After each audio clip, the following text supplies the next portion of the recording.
श्रीमद् भगवद गीता का 12वां श्लोक से शुरुआत श्लोक पढ़ने की हो रही है यहाँ पर, और उसमें उसके अर्थ भी बताने की कोशिश की जाएगी।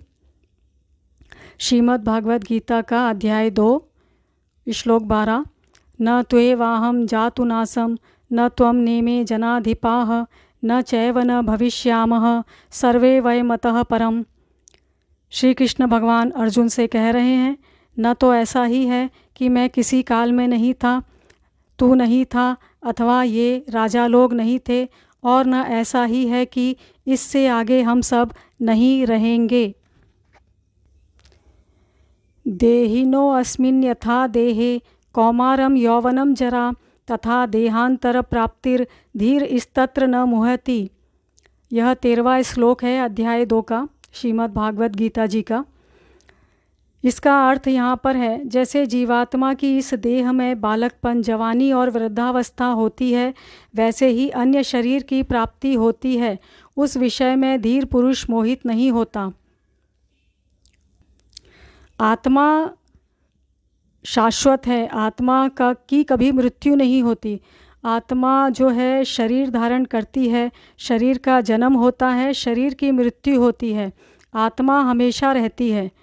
इसीलिए किसी के जन्मने पर खुशी होना अच्छी बात है, मनुष्य जन्म मिला है तो बहुत ही अच्छी खुशी की बात है, परंतु किसी शरीर के मर जाने पर, किसी की मृत्यु हो जाने पर दुख नहीं करना चाहिए, क्योंकि आत्मा तो शरीर छोड़ती ही है।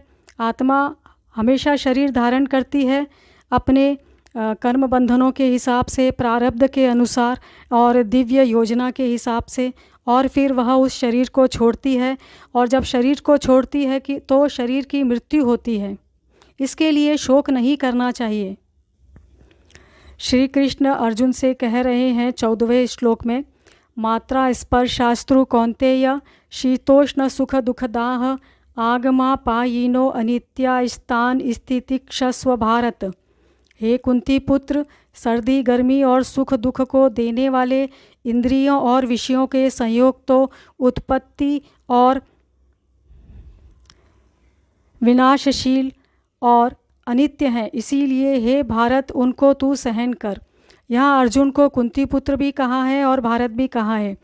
श्री कृष्ण जी ने कहा है कि भगवान ने कहा है कि सर्दी गर्मी और सुख दुख को देने वाले इंद्रियों और विषयों के संयोग, क्योंकि इंद्रियों से जो भी सामग्री पदार्थ संसार की हमें इंद्रियों द्वारा सुख देती है, उससे सर्दी गर्मी सुख दुख अच्छा बुरा लगता ही है।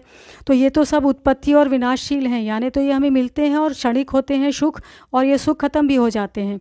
इसीलिए इन जो सुखों को है वो और दुखों को सहन करना चाहिए। सुखों की प्राप्ति में उनसे आसक्त भी नहीं होना चाहिए, और दुखों की प्राप्ति में हमें बिल्कुल अपना धीरज खोकर दुखी नहीं हो जाना चाहिए।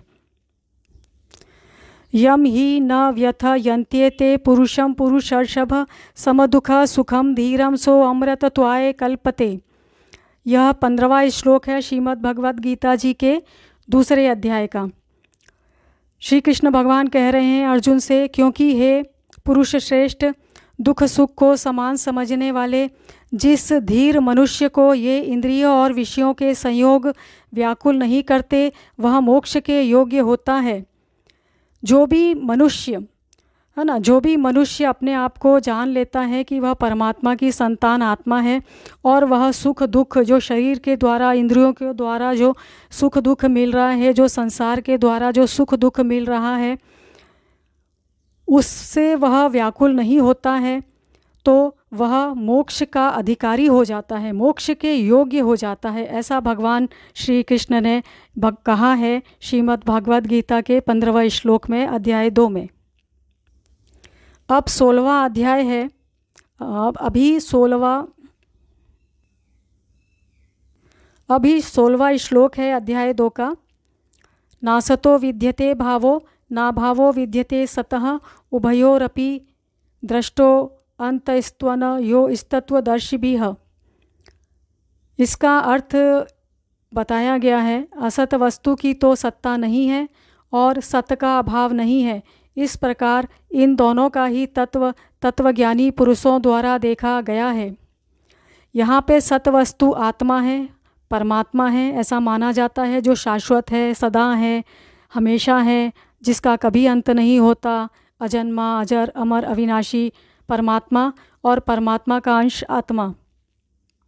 और असत वस्तु यानी कि जो उत्पन्न होती है, जैसे कोई भी शरीर जन्म लेता है तो वह एक पर्सनैलिटी के रूप में, एक व्यक्तित्व के रूप में जन्म ले लिया उसने, तो वह असत वस्तु है और उसकी सत्ता हमेशा नहीं रहने वाली।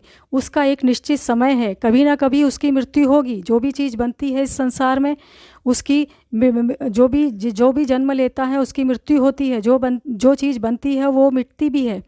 लेकिन आत्मा और परमात्मा दोनों शाश्वत हैं। तो आत्मा और परमात्मा ये सत्य हैं, इन्हें सत्य कहा गया है, सत्य कहा गया है। हमेशा से रहने वाले हमेशा ही रहेंगे। जो तत्वज्ञानी मनुष्य होते हैं वो इन दोनों को स्पष्ट अलग अलग जानते हैं, इसीलिए वे इन दोनों को स्पष्ट देख पाते हैं, समझ पाते हैं और उन्हीं के द्वारा इनका वर्णन किया जा सकता है। अब है श्लोक 17 अध्याय 2।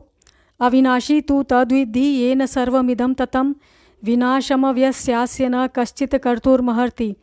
नाश रहित तो तू उसको जान जिससे यह संपूर्ण जगत दृश्य वर्ग व्याप्त है। इस अविनाशी का विनाश करने में कोई भी समर्थ नहीं है। यहाँ पर नाश रहित वह ईश्वर है जिससे यह संपूर्ण जगत बना है, जिसमें यह संपूर्ण जगत समाया है, जो सब में समाया है। ये वह अविनाशी है, उसका विनाश कभी भी नहीं होता। इसके बाद अध्याय 2 का 18वां श्लोक है। अंतवंत इमे देहा नित्यस्योक्ताः शरीरिणः अनाशिनो अप्रमेयस्य तस्माद्युध्यस्व भारत। इस नाश रहित अप्रमेय नित्य स्वरूप जीवात्मा के ये सब शरीर नाशवान कहे गए हैं, इसीलिए हे भरतवंशी अर्जुन तू युद्ध कर।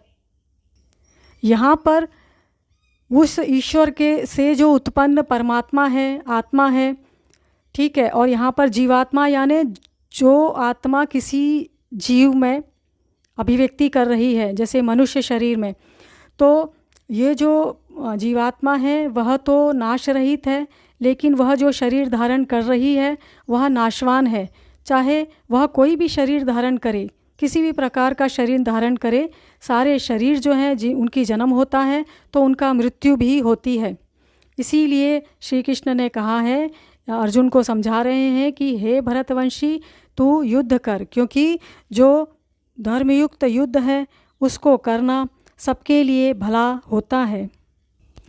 फिर भगवान आगे 19वें श्लोक में बता रहे हैं श्रीमद् भागवत गीता के अध्याय 2 में, य एनम वेत्ति हंतारम यश्चेनम मन्यते हतम उभो तो न विजानीतो नायम हंति न हन्यते।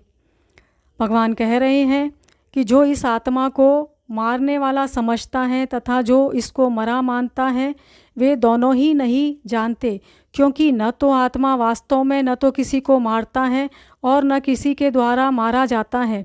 आत्मा के द्वारा शरीर धारण किया जाता है, शरीर के द्वारा अभिव्यक्ति की जाती है, लेकिन न तो आत्मा किसी को मारती है, न मारता है आत्मा किसी को, न आत्मा के द्वारा किसी को मारा जाता है, न आत्मा को कोई मार सकता है। ठीक है, आत्मा को ऐसा भी कह सकते हैं, आत्मा किसी को मार नहीं सकती और न आत्मा को कोई मार सकता है। ठीक है, तो कोई भी तरीके से शब्द यूज़ कर सकते हैं आत्मा के लिए। आत्मा अजर अमर अविनाशी है। आत्मा शरीर धारण करके कर्म बंधनों से यदि बंध जाती है तो वही कर्म बंधन भोगती है, वो शरीर के द्वारा। आत्मा निर्लेप है।